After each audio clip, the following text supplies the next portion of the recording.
Hi everyone, welcome to our webinar. I'll just wait for everyone to join us and then we'll get started.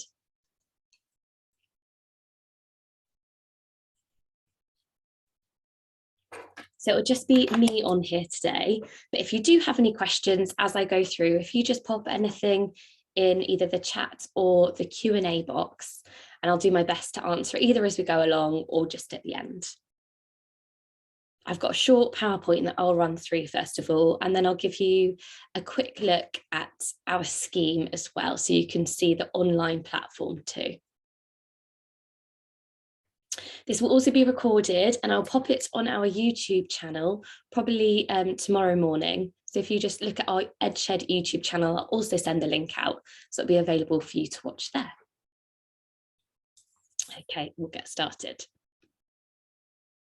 So our webinar today is about how to plan and run impactful phonics intervention sessions.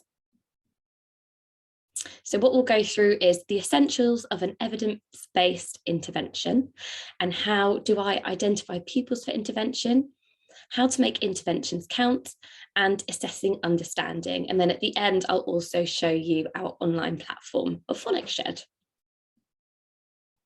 So first of all, if we look at what are the essentials of an evidence-based intervention.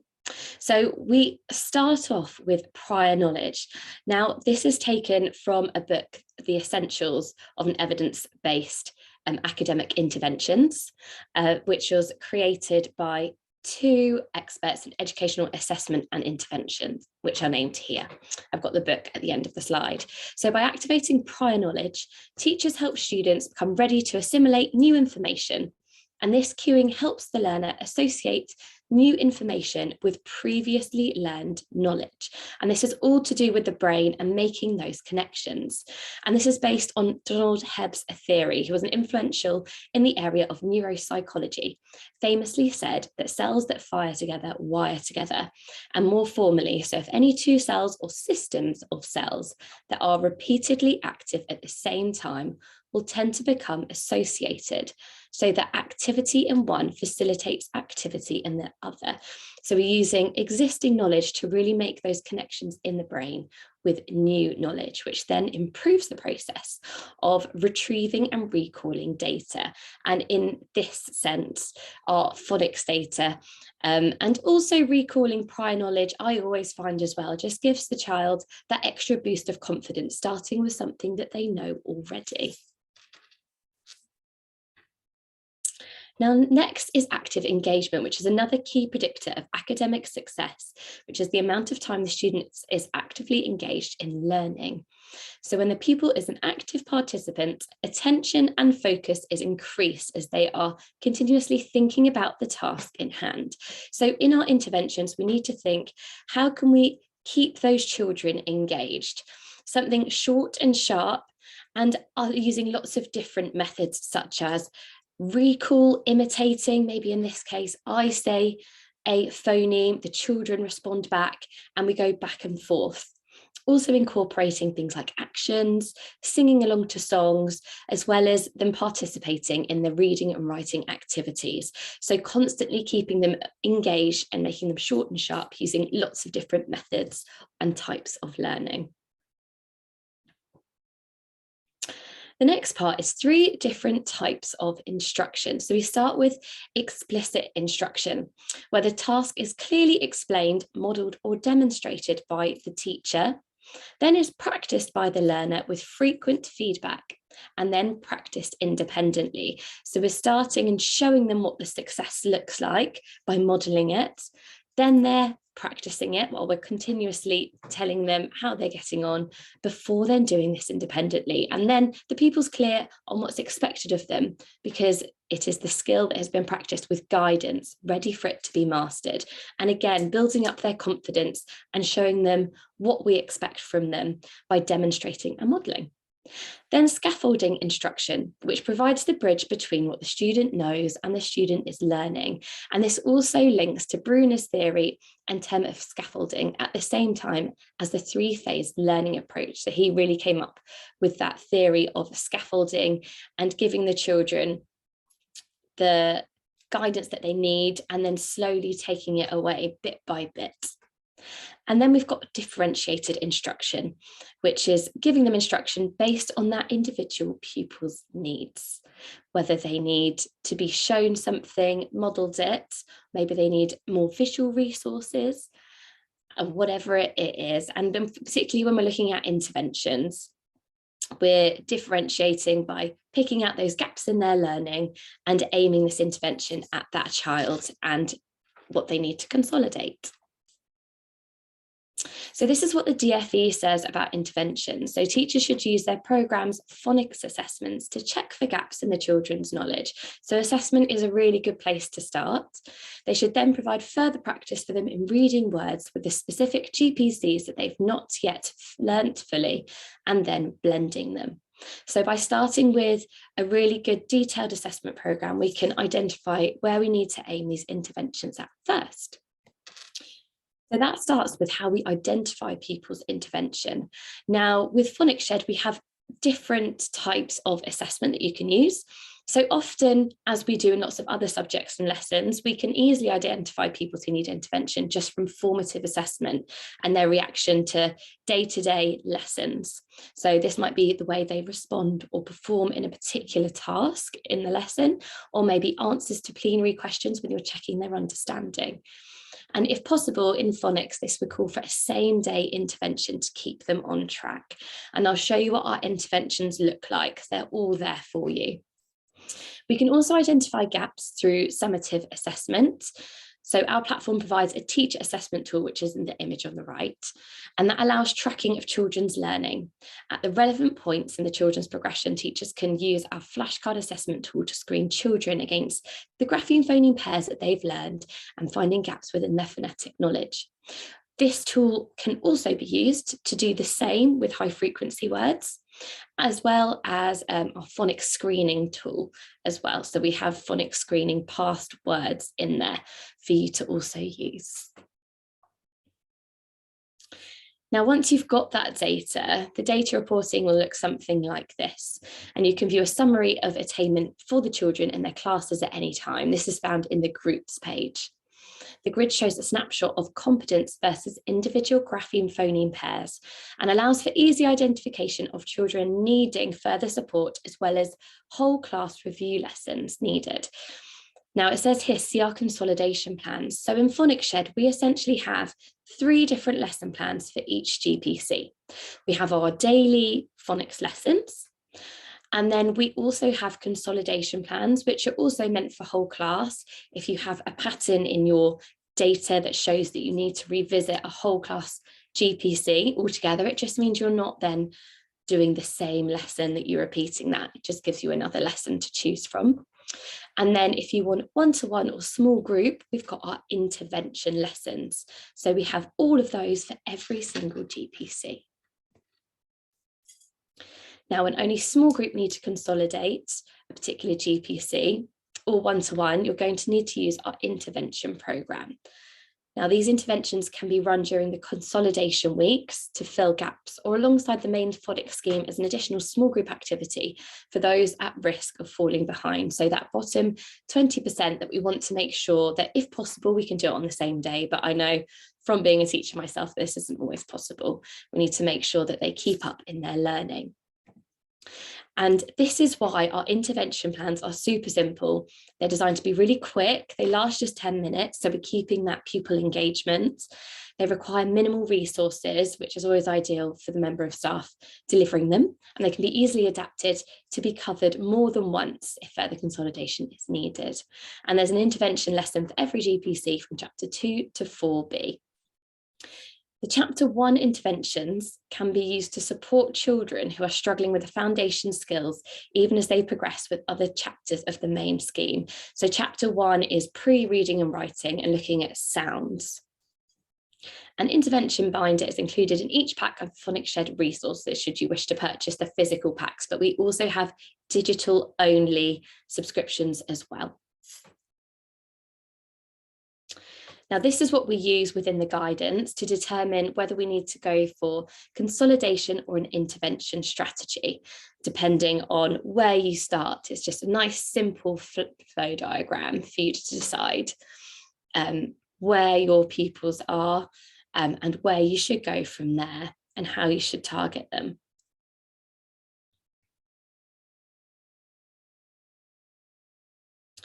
Here is what one of our intervention looks like. So this is for chapter 2, set 3 for Gray the goat. And chapter 2 is aimed at reception. So it's just at that very early stage of phonics. Now we use our prior knowledge, as I explained before, to recap all the sounds and ensure the one that is being recapped is shown multiple times. So you might have them, we've got a digital flashcard tool, or you might have them as physical resources. And we have the one that we're doing today, and we reshuffle it and repeat it 3 times or more. So constantly keeping the pupil engaged and really building on what they know already, building their confidence and making those connections to their prior knowledge with this one that we're recapping today. Then we've got lots of repetition to keep our active engagement. So all of our interventions follow exactly the same structure. So once you sort of get to know the routine, it makes it really easy to be able to deliver these and adapt them. So it's see, sound, name and action. So we might say, this is Gray the goat, say hi to Gray, and children and Joe wave. Joe is our puppet, which you might want to use depending on if that's your teaching style or not. I know some people, I'm not really too sure about using puppets. I used to use them a lot when I was working in year 1. And then sound, run Joe's hand or finger over the letters on the flashcard and model sound. Gray the goat makes a g sound. Can you say g? And the children to join in and repeat that sound, really keeping that active engagement going. The letter name for Gray the goat is G. Can you say this? So pointing to the letter as the child says the name. And then we go for action. So show children the action, or use Joe, the puppet, and we tickle our imaginary beard below the chin. Can you show me what's making Gray so grumpy? And the children repeat the action. When we say Gray, we say hello by doing this action. And then we go g, g, g. And then we go listen, find, read, write and assess. So listen. So all of them then have, I will read some real words and alien words, tap or clap when you hear g, with a list of those to read out for the children. And then the next are for the children to find. So you lay out the cards that you used right at the beginning to recap. Can you point to the card showing Gray the goat? And then we are going to read. So we're modelling, first of all, how to read the word. And in Phonics Shed, we use a method. We sound it, squash it, and say it. So if we sound it, d, I, g, we squash it. So we try and say it quite quickly, d, I, g, d, I, g, and then we're able to say the word and blend it together, dig. So adults model these and then the children have a go. And then writing, we have a go at doing the formation rhyme. In this case, it's around her head and down to scoop up her beard, and children say the sound and write the letter, forming the g or the G. And then we have our decodable words. So we'll have our adult writing one of the words on a whiteboard. And for this, using this, we use say it, stretch it, sound it. So you say the word that you want to write. I want to write the word dig. And we stretch it. So we say it elongated, dig. And by doing that a couple of times, you can start to hear the different sounds in the word. Dig, dig, dig. And then the children have a go at that as well. And then finally, we have our assessment below, and on our interventions, we also have a separate section right at the bottom of this plan, which I've cut off, where you can make notes on how the child or the children have got on there. So we're using explicit instruction to model each of say it, stretch it, sound it, or sound it, squash it, and say it first, and then the children have a go, so that they understand what's expected of them and what success will look like. Then how to make intervention lessons count. So first of all, make sure that the resources are all organised so that we can really use those 10 minutes as a really focused time. These are some of the things that you might want to have. Here are our posters for our segmenting and blending method with that's Joe. You can see the puppet should you wish to use that. And make sure you find a quiet place to teach, which sometimes can be tricky. So it's difficult to hear the correct sounds, and concentrate in a noisy classroom. So just minimal distractions there. So first of all, you might want to share the learning intention and outcome with the children. So today we're recapping the G sound and how to write the letter G and what we want. So by the end of this lesson, I want you to be able to say the letter name, sound, and to be able to write the letter. Recapping prior learning, as we've already touched on, and making sure we repeat that focus sound quite a few times to ensure repetition, and recap focus letter, name, and action. And this gives children a positive start to this session as they experience success early on, as we're touching on things that they know already. Then our explicit teaching, which we talked about before. So lots of talk and guidance and repetition, lots of active listening. So making sure that the children are giving you eye contact when they're listening and really modeling how important that is. And then doing the sound and letter name. And then we've already touched on how important modelling is. So modelling the letter formation using our rhyme and modelling word reading and writing using our blending and segmenting methods.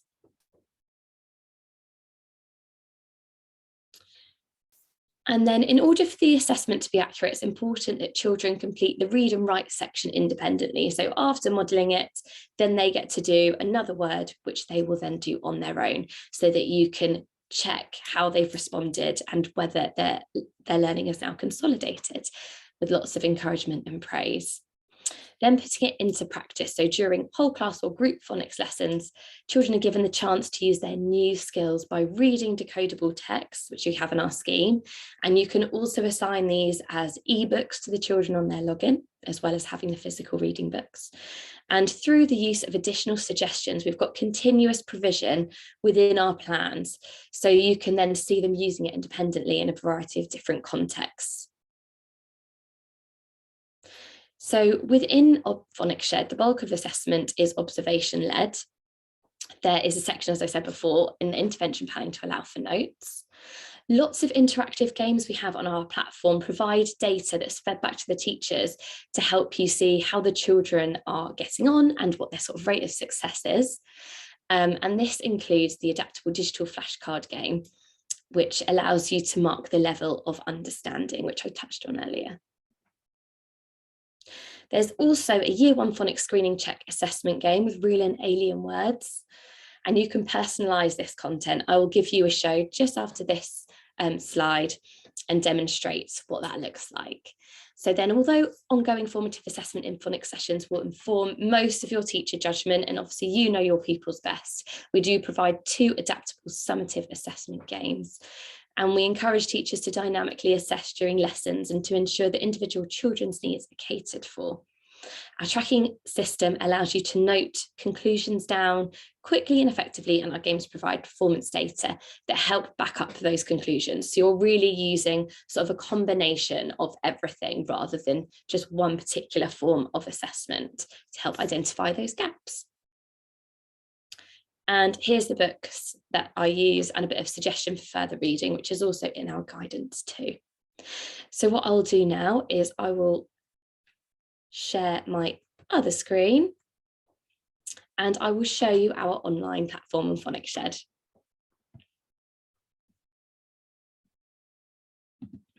So if you've got any EdShed subscriptions at all, your teacher homepage will always look like this. So this is sort of the teacher hub side of things. If I go into resources, this is where you will find, and then obviously Phonics Shed, this is where you will find all of the different resources. So Phonics Shed is split up into chapters 1 to 4C. 1 to 3 are for reception, and then 4A to 4B needs to be completed in year 1 before the screening check, and then 4C is then there for afterwards. If I click into a chapter, you can then see they're then further broken down into specific sets. And if I click on a set, that will give me all the planning, all the books, songs, everything that you need to teach that set. So our scheme is narrative led. So the children really create those meaningful relationships with the characters that then later pop up in their decodable books, and they're same, and they're there on the flashcards and our sound mats and everything like that as well. So this is what I'll just click on one so you can see what one of these looks like. And this is just introducing Has the Hen. So the children do not need to be able to read this. This is just you introducing Has the Hen as a character as part of the lesson. I'll just quickly flick through. I won't give you the pleasure of reading the story to you, but just so you can see a bit about what they look like.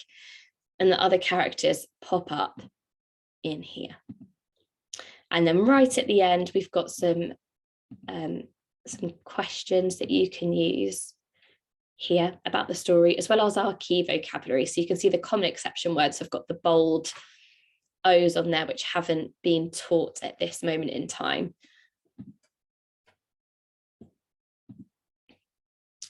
The other thing we've got on here, which is a really nice tool, is we have digital flashcard sessions. So you can have the physical flashcards if you would like, but we also have them available digitally. And also in this way, what I really like about this, particularly if we're looking at interventions, you can specifically choose the ones that you want. So you might have a whole set, or there might be the odd ones that you want to recap, and then you can click start. And you can flip the card and see our characters on the back. Now with digraphs, we do have, this is Wing the Duckling. So is Wing the Duckling, but it's also made up of our two characters, Noah the nurse and then Gray the goat. And we've got our formation rhymes there, and you can click next card. Or if you wanted it repeated, maybe they haven't said it quite correctly, you can click see again and it'll reshuffle it back into the pack. So that's a really nice tool. And we've got this the same for high frequency words as well.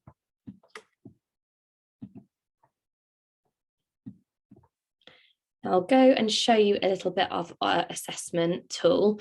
First of all, you can assign work to pupils. You can assign phonics games. So you can give them a game and make sure that they are practicing a specific GPC. So I've done one here for the grapheme ng, and you can also assign an ebook. If I click on details, depending on if anyone has had a go, there we go, I just had a go on this test account, you can see how many times they've played the game, what they've got correct, and their assignment status will change based on their scores. So this can get quite competitive. And the highest assignment status you can get is Royal B. So it gives you just a little bit more information there in the assignments page. You can also see on the ebook whether they've just read the book or not, which you can see here. Scary Spice has done well. She has read her book for the week. Now, our assessment tool for phonics is in the groups page. So children can be in as many different groups as you want. You might have lots of different subscriptions. They might be in a maths group or all sorts of different groups. If I click details, you might even be in phonics groups, and then click phonics data. Here is where you would be able to see all the different data that they have got. If I click launch assessment session, here's where I can select the mode. So I can select whether I want it the graphemes, a word list, maybe it might be one that you've created. Maybe you want the high frequency words, or maybe it's the screening check, whatever types of flashcards that you need to see on there. You can also select a specific set, which I really like. So you can just do assessments in sort of manageable chunks, and click next. Click the person that you've got next to you, and then it will tell you what you need to do. So you've got the pupil next to you, and then they just need to give the sound for the grapheme shown. And then if you quickly go through, that will then populate your grid. And if you want to then change it at a later date, you know that maybe they've done the intervention and they've got it now, you can then change that and add a comment if you want to. So you can see all of that there. You can also print different types of reports. We can look at the different chapters and so on. So that is our assessment tool. Now, what we can do next is have a look at some of our games. So this is what it will look like from a pupil's point of view. You have got the option when you give them assignments to not have access to everything. So on Phonics Shed at the moment, because I'm just on my teacher account, I haven't got any work set for me. So I've got access to the whole garden, as you can see here with all our characters. you've got the option when you set work for the pupils to only be able to see what you have set. So don't worry too much about that. If I click on one, for example, you've got the formation of it there. And then we've got all of our different games. And these are the games that you can assign to the pupils, but you might just want them to be able to play based on the GPC that you've learned. So liquid.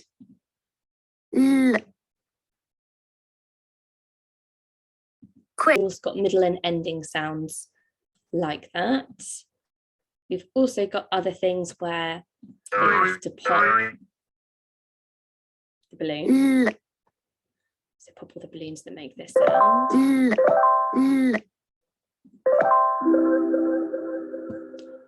And there are a few different vocabulary ones as well. So there are ones with cards where you just have to match the sound to the grapheme and match those up. And you've also got the same with high frequency words and matching words to the one that's read out loud. And dare in the air is they have to catch all the different letters to make that word, which looks like pass. So you have to catch them all, there they go, and get them in the right order. Just show you finally what some of the books look like. So here I've got access to all of the books, but again, if you've set them a specific book and you don't want them to have access to this, you've got the option. So you can see them all in the bookcase. We click on one.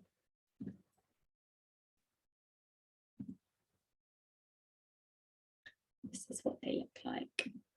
So the decodable books have the high frequency words at the beginning. And we've also got our sound it, squash it, say it.